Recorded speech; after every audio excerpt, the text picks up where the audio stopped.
Ladies and gentlemen, I really want to try another puzzle rush. I want to see if I can get even farther than yesterday's 45.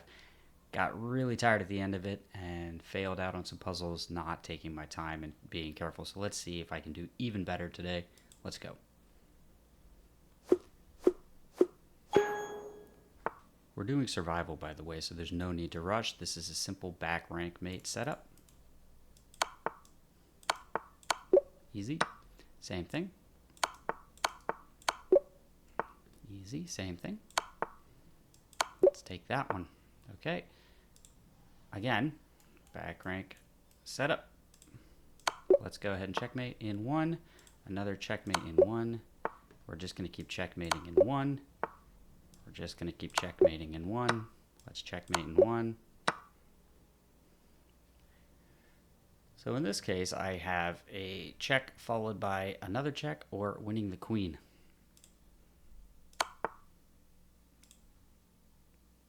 Pretty sure this is the right move. It shouldn't be too complicated. Yeah. Let's take the queen. Are we taking the queen or are we checkmating? We're taking the queen. All right. Just have to be careful.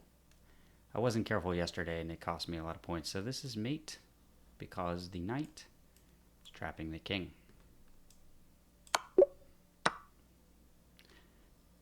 So attack on f2 is the theme here. Same as before. I always check when I see a queen is about to diagonally check a king. I check these two squares, the one off the screen here. If it would be like E0, it's behind the king. But I check these two squares. If they're both stuck, or in this case, one of them doesn't exist, that's going to be checkmate. So that's where you want to look. It's going to be an easy one. This is a classic example of what I call a back rank bump. The king was defending f8. The rook was defending f8. So if we check on f7, we push the king away. That's the bump. And now we have a back rank setup. We have two pawns blocking the king's only escape. You might think we take the rook, but no, a queen comes back and covers the back rank, so we're actually just going to go here. And the thing about that one was there was one attacker left after the bump, but we have two attackers on the f8 square, so we're overwhelming. This is a simple smothered mate.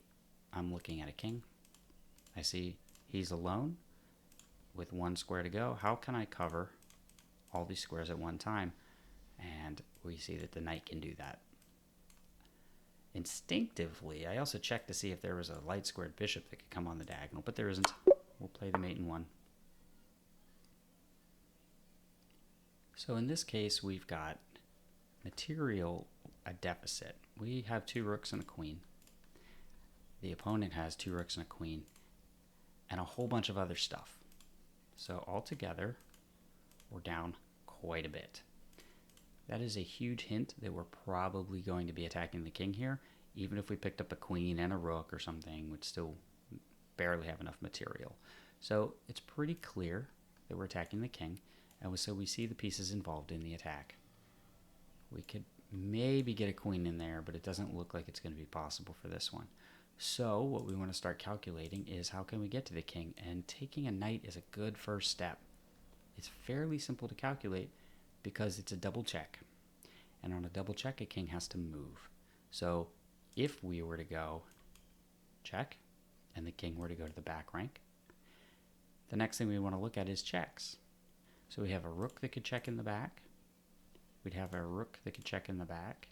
And we'd have a knight that could check on either of these two squares. So again, pawn take, king f1. And then we could have a knight checking on e3 or d2. None of those look particularly good because there's a bishop there. So here's what we're going to do. Check. And if he goes to the back, what we actually had was a way to throw away our rook. Check. Knight would be forced to take. And now we see that the queen and the rook coordinate on the back square. And this would have been checkmate. So that's why the king has to come forward. Again, if it went back, rook would check. The knight would move. And we would checkmate with queen or rook. So now that we're up a knight, what can we do? Can we check? No. Can we check? Not really. King will go right back. But what we do have is the nice start of a nice clean attack. I'm fairly certain that's the answer. And we're starting to claw our material back. Check. Now we got to be careful. If we take the queen, that's fine, but let's make sure that we don't have something better. There's no rook check, and there's no rook check, and there's no way for a queen to get involved quite yet. So we'll take the queen, and then mate was going to be to follow very quickly there. We were definitely winning. Okay, take a second. We already covered this theme. See if you can find it. We're looking at our king in the back. We almost have our back rank set up. But unfortunately, we don't have the ability to go to the back rank because it's defended twice and attacked twice. 1, 2, 1, 2. Do you remember how we fixed this problem? It's the back rank bump. Let's bump the king off of control of this square. And now there's 2 attackers. We still have our back rank set up. But there's only 1 defender of the square. Easy. This one reminds me of the game of the century. It was Robert Fischer and Byrne. I believe it was Donald Byrne. I'll have to look that up later. But Fischer ended up checkmating. He gave away his queen in order to checkmate with a rook, a bishop, and a knight. And this is the same sort of formation. You just have to know the pattern. King would have to move over and then rook checkmate. Okay, we have the ability to win the bishop with a fork. This is going to be a promoting type of game. So what we see is we can either be up a knight or up the pawn by taking the check here and then taking the bishop. And you might be thinking, well, the king has to go and capture and then it's an easy win. We bring our king in and start pushing pawns. However, the king doesn't really need to take that knight. It can take this pawn and then it would be a draw. So we just have to make sure that the king cannot capture our pawn. We could win the bishop, but if we lose the pawn, it's a draw. So let's go check. Let's pretend that the king knows this and goes here. And we take. And then the king is in check, so it goes back to attack the pawn. And now we have to save the pawn. And the only way to do that is bringing the knight in to guard the pawn. Now, that's kind of an interesting scenario because the knight is hanging, but we're forcing the king to take it. I'll show you. And now we have to play the only move that guards the pawn. But the king will take us, right? Well, that's when we use our own king. So the king would take, and then our king would come in, guarding the squares and escorting the pawn all the way up the board. The game doesn't make us play that out because we can play any number of moves that would win there. It's an easy win, but we don't have to play moves that aren't forced by ourselves. That's not the way tactics work. So we almost have a back rank set up here, but not quite. We're missing a hole. So the first thing we want to see is, can we cover that hole such that we threaten checkmate with a rook? And we can with the queen. However, white then gets a move, and white has threats of their own, right?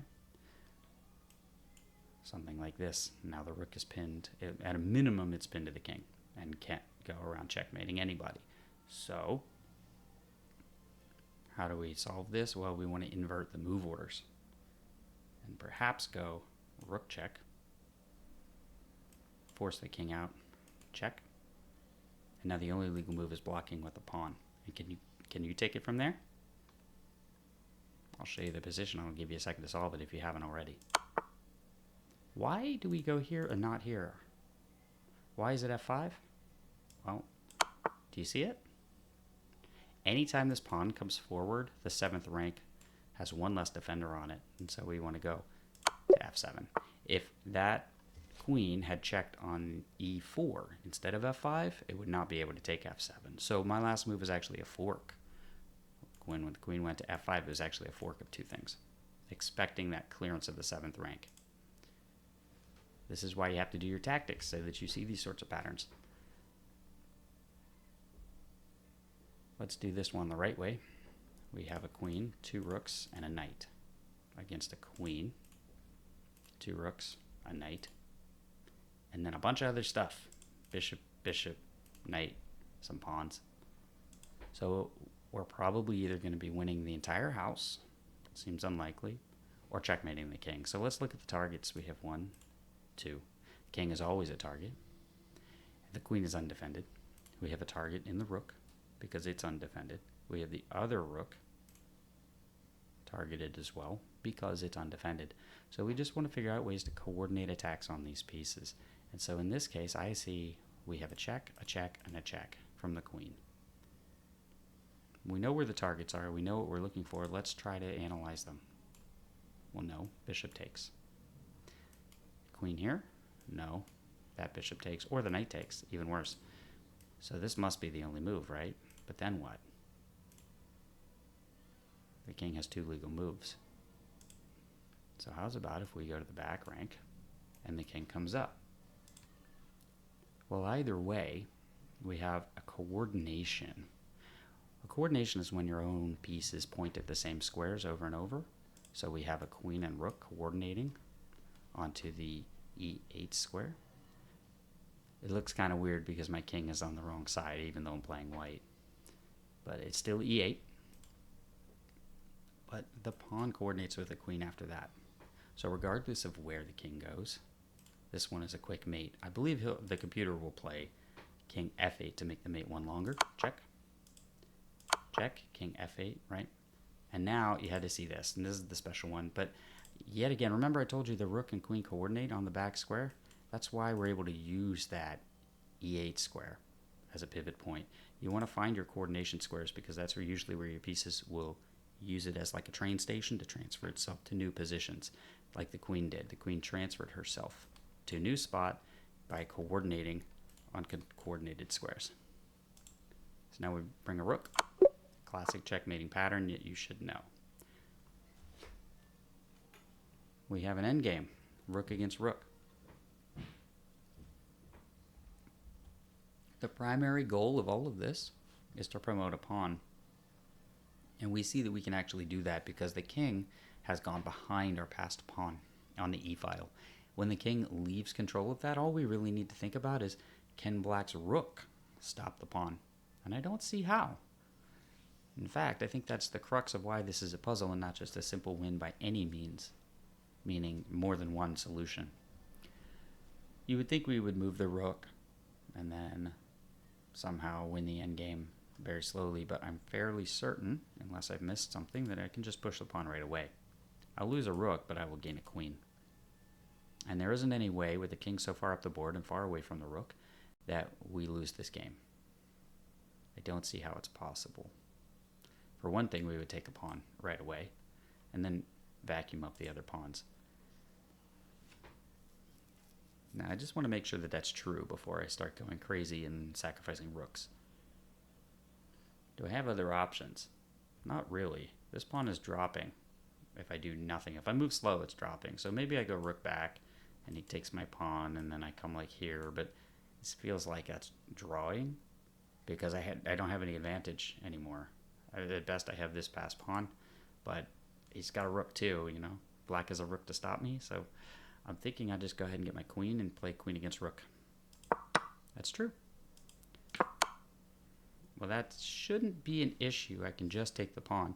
In fact, I have to because coordination, the rook and pawn coordinate on the same square. If the king moves away, the pawn will promote with check and protected by the rook. So let's take it. We have a broken triangle. A broken triangle is this fianchettoed position on the king side where the bishop is missing from the center of it. There's supposed to be a light squared bishop on g2, but there isn't one. It's missing. So this is why it's called a broken triangle. And in the broken triangle formation, we want to try to do two things. One, coordinate around that pawn and mate on g2 with a bishop and queen. The other thing we can try to do is somehow crack the g3 pawn. Just take it a bunch of times. Finally, we'll play queen takes g3, and then finish the game with some rook on h3 or h4, h5, h6, whatever we want to do. In that case, we don't have that. We don't have any firepower to hit g3. It would be way, way too slow to push pawns and start taking with pawns. That seems silly to me. So the other plan is very clear. We're just going to go ahead and checkmate. Now, I didn't want to click it right away because I knew the puzzle would go away, but the point was there's no way to stop queen g2, checkmate. I love this tactic. I saw Grandmaster Pia Cramling actually mess this up against her husband, who is also a Grandmaster. She went in for this one, and unfortunately, I may have to eat that word because I'm not sure that this works for the same reason it didn't work for her. No, it does work. My fault. So what we have is 3 pieces coordinating on h2. Now you would think that there would be some way to rearrange the pieces to get to h2, and this one is difficult to see until you've seen it before, and I have seen it before. So I see it immediately, and this is why we do these puzzle trainings, so that you can say when you're at a board or in a game that you have seen this before. So what are we going to do? We are going to coordinate our pieces and rearrange them by sending them to the train station, which is the h7 square. And h7 is coordinated between the white pieces, so what we're going to do is go check. And now can you find the right move? It's not bishop g6, it's not bishop f5. We are going to threaten to deliver the queen to the mating square in just one move. But the bishop's in the way. How can we get rid of this? Well, before I click it, I just want to tell you that the reason this tactic is so cool is because we're going to hang both a bishop, and if this puzzle were extra cool, there'd be a light square bishop pointing at a rook, and we'd hang the rook too. But we're going to go like this.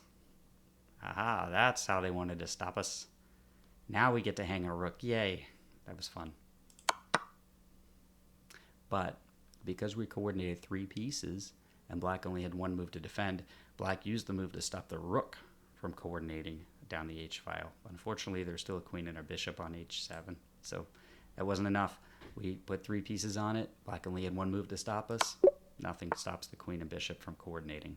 Checkmate. Love that tactic. It's probably my favorite of all chess tactics, I think.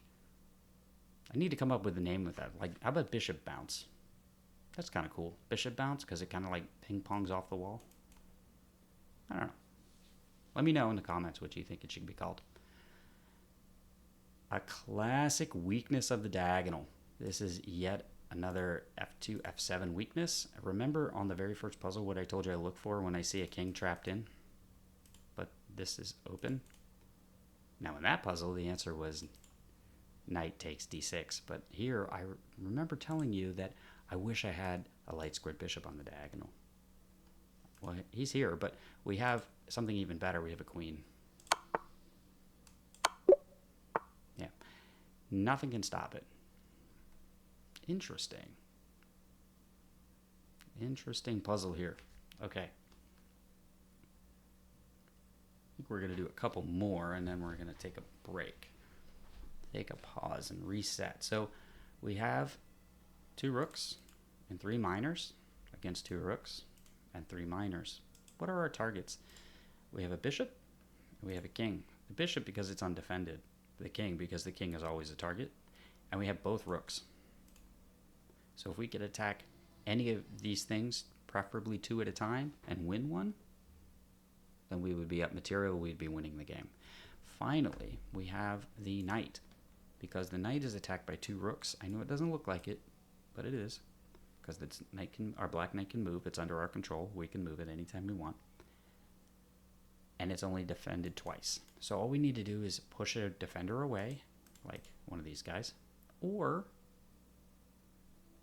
we can just attack it again with like a bishop or something. Like, for example, if we played, this is the wrong move, but if we played h5 and then bishop h6, we would have an attack on the knight, and then we could find a tactic that wins it. So in this case, our knight is attacked, so it seems very clear that we're supposed to be moving it away. And where's a good place to move it? Well, this attacks the king but hangs it, and this looks like a nice little pocket. Additionally, a very important thing when you're looking at king tactics is what other squares you controlling that the king can run to. Right now the king can move to all the light squares. But a knight check actually takes away the back square. So it reduces the things that the king can do. Here, I am wondering if we just are going to take this a bunch of times. That should be enough to win a real game. I mean, 2 minor pieces for a rook is a really good deal. But usually in tactics, there's something else, there's extra. And this is how you can really blow a good tactics lead. When you've gotten this far in the chain, and then you just like, you take a knight when you could have taken a rook. So let's look around a little bit, see if there's anything else.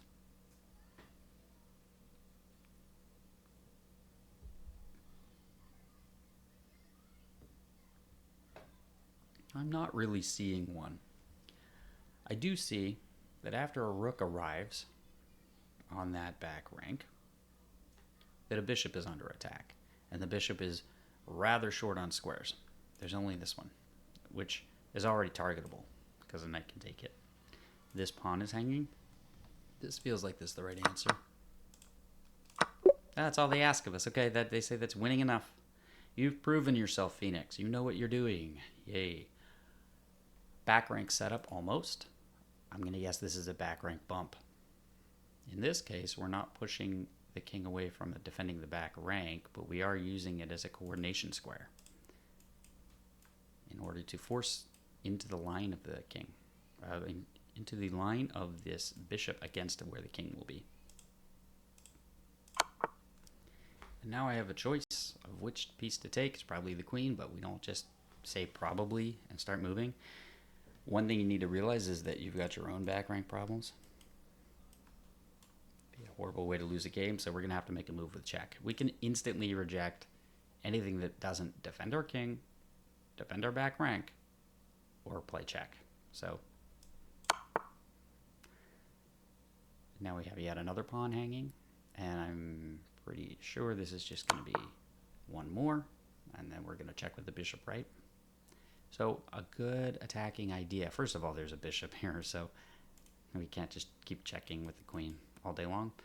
But when you're attacking a king and you're at a material deficit like we are here, right, we're down a bishop and a rook, is you want to look at your farthest away piece and move it closer to the king. If it's the farthest away, then that means there's a piece closer, the queen. And the queen's already doing a lot of work, right? And so that leads us to a checkmate, because we're going to look at the farthest away piece, the bishop, and if we notice we bring it up, it adds to the workload of the queen, and now suddenly we see this pawn here guarding a square. And that's the last place the king can leave, too. Checkmate. Yay. Okay, that's 25 in a row. I think we're going to cut it off there, and we're going to pick this up later. I hope you guys had fun. I hope you learned something, and I hope you come up with a good name for my favorite tactic, that little bishop bump off the side wall with a rook, who, the tactic's only fun if you get to hang it, right? You want to give it away at the end. You have to, or else it's not that good of a tactic. Okay, hope you enjoyed this. I'll see you for the next one.